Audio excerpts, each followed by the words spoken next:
மியூசிக்ல டைரக்டர் வெற்றிமாறனோட டைரக்ஷன்ல நம்ம தனுஷ் வந்து முருகனா நடிக்கிறாரு. அது என்ன படம், அந்த படம் எப்போ ரிலீஸ் ஆகுமோ, அந்த படத்தை பத்தின ஒரு சில விஷயத்துல பத்தி நம்ம இந்த வீடியோல பேசலாம். சரி வாங்க வீடியோக்குள்ள போகலாம்.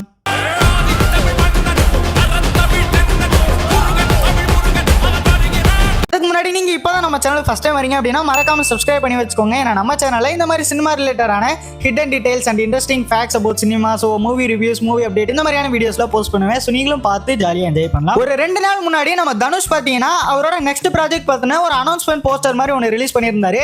ஸோ அந்த போஸ்டர்ல D/V அப்படின்ற மாதிரி அவங்க மென்ஷன் பண்ணியிருந்தாங்க. அந்த D வந்து நமக்கே தெரியும் நம்ம தனுஷ் அப்படின்னு.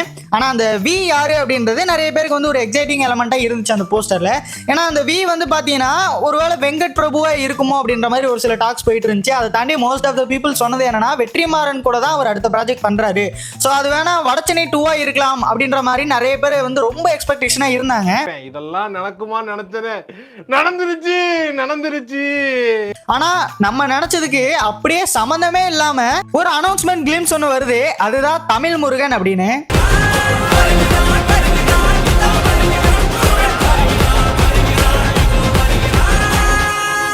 தனுஷ் அண்ட் வெற்றிமாறன் லாஸ்டா அசுரன் படத்துலதான் இவங்க 2 பேரும் சேர்ந்து ஒர்க் பண்ணாங்க. அடுத்து இந்த தனுஷ் அண்ட் வெற்றிமாறன் காம்போ சேர்ந்தாலே எல்லாரும் கண்டிப்பா வடச்சென்னையா தான் இருக்கும் அப்படின்னு சொல்லி மைண்ட்ல அவங்க பிக்ஸ்டா இருந்தாங்க. நான் கூட அப்படிதான் இருந்தேன். ஸோ அடுத்து இவங்க 2 பேரும் சேர்றாங்க அப்படின்னாலே அது வடச்சென்னை 2 தான் இருக்கணும் அப்படின்னு சொல்லி எல்லாரும் ஆசைப்பட்டோம். ஆனா அதை நம்ம எல்லாரும் யோசிச்சதுக்கு அவுட் ஆஃப் ஜோனா போய் தமிழ் முருகன் அப்படின்ற ப்ராஜெக்டை இப்போ அனௌன்ஸ்மெண்ட் பண்ணியிருக்காங்க. நேற்று இவங்க ரிலீஸ் பண்ண அந்த கிளிம்ஸ் வீடியோவில் பார்த்தீங்கன்னா ஒரு பீரியாடிக் படம் அப்படின்றத அந்த அனிமேஷன் அந்த ஏஐலே அவங்க காமிச்சிட்டாங்க. ஸோ அதுவும் இல்லாமல் இந்த தமிழ் முருகன் இது என்ன ஒரு கான்செப்ட் அப்படின்னு சொல்லி நீங்கள் எல்லாரும் யோசிப்பீங்க. தமிழ் முருகன் அப்படின்றது ஒரு நாவல் புக்கு. அந்த புக்கை எழுதுனது யாருன்னு பார்த்தீங்கன்னா அறிவுமதி அப்படின்ற ரைட்டர். ஸோ அந்த புக்கோட ஒரு அடாப்டேஷனாக தான் இந்த தமிழ் முருகன் படம் வந்து உருவாகுது. இந்த படத்தை வெற்றிமாறன் தான் டைரக்ட் பண்ணுறாரு. இந்த தமிழ் முருகன் நாவல் புக்கை எழுதின ரைட்டர் அறிவுமதி தான் இந்த படத்துக்கு கோ ரைட்டராக ஒர்க் பண்ணுறாரு. இந்த படத்துல ரைட்டிங் ரொம்ப ஸ்ட்ராங்கா இருக்கும் சொல்லி எதிர்பார்க்கலாம். அதை தாண்டி இந்த படத்தை டைரக்ட் பண்றது நம்ம வெற்றிமாறனை பத்தி உங்க எல்லாருக்கும் தெரிஞ்சிருக்கும். அவரோட கதைகள் முக்காவாசி கதைகள் பாத்தீங்கன்னா இந்த நாவலை பேஸ் பண்ணி தான் எடுத்திருக்காங்க. அதனாலே நம்ம அடிச்சு சொல்லலாம் இந்த படம் ஒரு ஷுவர் ஷாட் பிளாக் பஸ்டர் அப்படின்னு. இந்த ப்ராஜெக்ட்டுக்கு நம்ம சாய் அபியங்கர் மியூசிக் பண்றாரு. எனக்கு என்னமோ இந்த கிளிம்ஸ்ல அவர் போட்டிருக்க மியூசிக் வந்து அந்த கிளிம்ஸுக்கும் இவர் போடுற அந்த மியூசிக்குக்கும் ஏதோ ஒட்டாத மாதிரி இருக்கு. அண்ணன் வருகிறார்,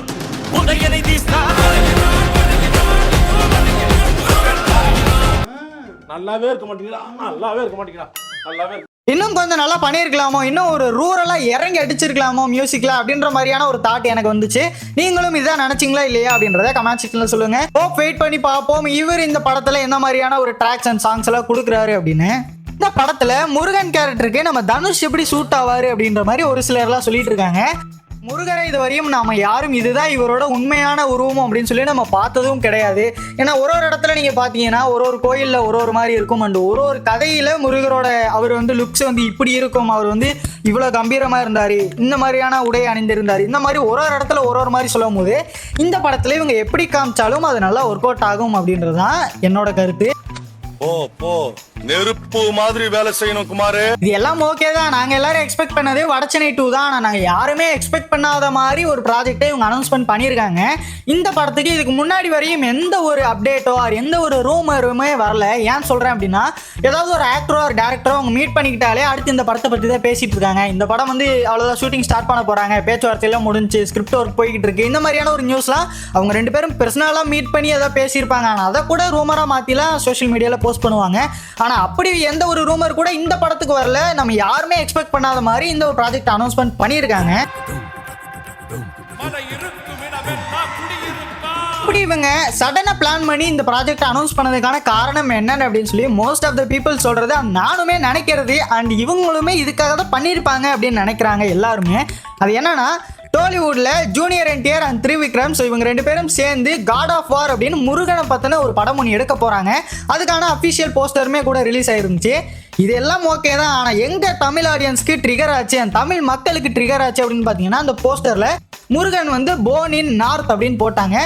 வடக்கில் பிறந்த முருகர் அப்படின்ற மாதிரி அவங்க அந்த போஸ்டர்ல மென்ஷன் பண்ண உடனே தமிழ் மக்கள்லாம் கொந்தளிச்சு போட்டு அட்டி அட்டி நடிச்சாங்க. ஏன்னா முருகர் வந்து தமிழ் கடவுள் அப்படின்னு தான் எல்லா இடத்துலயுமே சொல்லுவாங்க. ஸோ முருகர் அப்படின்னு அவர் சொல்றதை விட தமிழ் கடவுள் முருகர் தான் நிறைய பேர் சொல்லுவாங்க. அப்படி இருக்கும் போது முருகரோட ஆர்ஜினே பார்த்தீங்கன்னா தமிழ்நாடு. ஸோ அவரோட 6 படை வீடு, அந்த அவரோட முக்கியமான அந்த வரலாறுகள் எல்லாமே தமிழ்நாட்டில் தான் இருக்கு. அவங்க ரிலீஸ் பண்ண அந்த போஸ்டர்ல பார்த்தீங்கன்னா ஒரு வார்த்தை கூட தமிழ்ல இருக்காது, எல்லாமே ஹிந்தியில தான் இருக்கும். தமிழ் கடவுள் முருகரை வச்சு படம் எடுக்கிறதா கன்ஃபார்ம் ஆயிருச்சு அப்படின்னா அவங்க இந்த போஸ்டர்ல ஒரு தமிழ் வார்த்தையாவது அவங்க ஆட் பண்ணியிருக்கலாமே. அட்லீஸ்ட் நம்ம ஆடியன்ஸ் கேட்கறது அந்த ஒரு திங் மட்டும்தான்.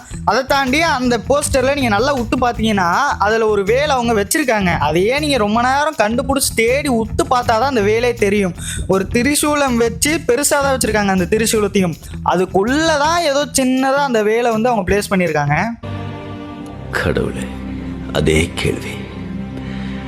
நான் சொன்னது எல்லாமே நம்ம ஆடியன்ஸ் வந்து அந்த போஸ்டரை பார்த்து ரியாக்ட் பண்ண அந்த ஒரு விஷயங்கள். இதுவே பாலிவுட் சைடு, அந்த நார்த் சைடு ஆடியன்ஸ் என்ன சொல்றாங்க அப்படின்னா வந்து நார்த்ல, அதாவது கைலாசத்துல தான் பிறந்தாரு, நாங்க வந்து ஏன் முருகரை வச்சு படம் எடுக்க கூடாதா அப்படின்ற மாதிரியான ஒரு டாக்ஸ் எல்லாம் வந்து சோசியல் மீடியால நார்த் ஆடியன்ஸ் வந்து வச்சாங்க. முருகனே நம்ம ஊர் கடவுள் இல்லையா, ஹிந்தி கடவுளா? என்ன சொல்ற? எப்படியா வானா நார்த் செலிபிரேட்டட் சவுத் என்ன சொல்றீங்க? ஆமா ஆமா, யார் வேணாலும் முருகரை வச்சு படம் எடுக்கலாம். ஏன்னா முருகர் வந்து எல்லாருக்குமான கடவுள். ஆனா முருகனோட ஆர்ஜின் அப்படின்னாலே அது தமிழ், ஆதி தமிழன் தான் முருகன். ஸோ அதை வந்து எல்லாரும் கரெக்டா படம் எடுத்துட்டாலே போதும் அப்படின்றத தமிழ் ஆடியன்ஸ் சொல்றாங்க. இந்த ஒரு விஷயம் தான் ரீசெண்ட் டைமா சோசியல் மீடியால ஒரு கான்ட்ரவர்சியா உருவாகி போயிட்டு இருந்துச்சு. எனக்கு தெரிஞ்ச இந்த கான்ட்ரவர்சியை பத்தி கொஞ்சம் இழுத்துட்டோம் அப்படின்னு தோணுது. காலங்கலிகாலமாய் போச்சு, நாங்க சொல்ல வேண்டியதெல்லாம் நீ சொல்லி. சரி, நாம இந்த தமிழ் முருகன் ப்ராஜெக்ட்ல இருக்க ஒரு சில இன்ட்ரெஸ்டிங்கான அந்த விஷயத்தை பத்தி பேசலாம். இந்த ஒரு கிளிம்ஸ்ல நம்ம முருகன் வந்து யானை மேல உட்கார்ந்துட்டு வர மாதிரி காட்டுறாங்க. நம்ம படிச்ச வரலாறுகள் அண்ட் நம்ம கேள்விப்பட்ட வரலாறுகள் எல்லாத்துலயுமே வந்து முருகன் வந்து மயிலில தான் இந்த உலகத்தை சுத்தி வந்தாரு அப்படின்ற மாதிரி கேள்விப்பட்டிருக்கோம். இந்த ஒரு விஷயத்தை வச்சு கூட நம்ம ஓரளவு புரிஞ்சுக்கலாம். மேபி இவங்க ரொம்ப மித்தாலஜிக்கலா இந்த படத்தை எடுக்கக்கூடாது அப்படின்ற மாதிரி நினைச்சிட்டு இவங்க வந்து ஓரளவு லாஜிக்கலா, அதே சமயம் வந்து நடக்கக்கூடிய விஷயம். ஏன்னா மயில் மேலே வந்து ஒருத்தர் ஏறி போகிற மாதிரி நம்ம காமிச்சோம்னா அது என்னதான் ஒரு வரலாறாகவே இருந்தாலும் ஒரு சில மக்கள் வந்து நம்புறதுக்கு வந்து யோசிப்பாங்க. இதுவே வந்து யானையில் போய் அவங்க வந்து போர் தொடுத்தாரு, இல்லை வந்து இந்த மாதிரி பண்ணாங்க அப்படின்னும் போது ஓரளவு வந்து நம்மளால லாஜிக்கலாகவும் இருக்குது, அதே சமயம் வந்து நம்புகிற மாதிரியும் இருக்குது. மேபி அவங்க அதனால் இப்படி கூட வச்சிருக்கலாம். அதோடவே வந்து முருகர் வந்து மீசை இல்லாமல் தான் இது வரையும் நான் பார்த்துருக்கேன். ஆனால் இந்த ஒரு கிளிம்ஸ் வீடியோவில் பார்த்தீங்கன்னா முருகருக்கு வந்து ஃபுல்லாக மீசை தாடி எல்லாம் வச்ச மாதிரி காமிச்சிருக்காங்க. இந்த ப்ராஜெக்ட் எப்போ ஸ்டார்ட் ஆகும் அப்படின்னு பார்த்தீங்கன்னா எனக்கு தெரிஞ்சு இப்போ வரையும் கன்ஃபார்மாக தெரியல. ஏன்னா 2 பேருக்குமே பேக் டு பேக் லைனப்ஸ் இருக்கு. இப்படியும் ஒரு 2லேருந்து ஒரு 3 வருஷம் கிட்ட ஆகிடும். அவ்வளோதான், நம்ம இந்த வீடியோவோட எண்டுக்கு வந்தாச்சு. இந்த வீடியோவில் நான் என்னோட தாட்ஸ் எல்லாமே சொல்லியிருக்கேன். அதே சமயம் பார்த்தீங்கன்னா இந்த சோஷியல் மீடியாவில் நடந்த கான்ட்ரவர்சியை நான் அப்படியே கொண்டு வந்து சொல்லிட்டேன். நான் வந்து இவங்களுக்கு அகேன்ஸ்டாகவும் இல்லை, அதே சமயம் பாலிவுட்டுக்கு அகேன்ஸ்டாகவும் இல்லை. யார் வேணாலும் என்ன வேணாலும் பண்ணுங்க, இருக்கிறதா நான் எடுத்து சொன்னேன். உங்களோட தாட்ஸ் ஏதாவது இருந்துச்சு அப்படின்னா கமெண்ட் செக்ஷனில் சொல்லிட்டு நம்ம சேனல் அப்படியே சப்ஸ்கிரைப் பண்ணிக்கிட்டீங்க அப்படின்னா இந்த மாதிரி சினிமா ரிலேட்டடான வீடியோஸ்லாம் நீங்கள் பேக் டு பேக் ஜாலியாக உட்காந்து ஒரு 10 நிமிஷத்தில் பார்க்கலாம். மெயின் தலையே போயிடுச்சு. இல்லைங்க, இன்னொரு தலை வருது. என்னையா சொல்ற? யாரோ சிவாஜி ஃப்ரெண்டா, அமெரிக்காவில இருந்து வரான். அக்காளி வரேன்.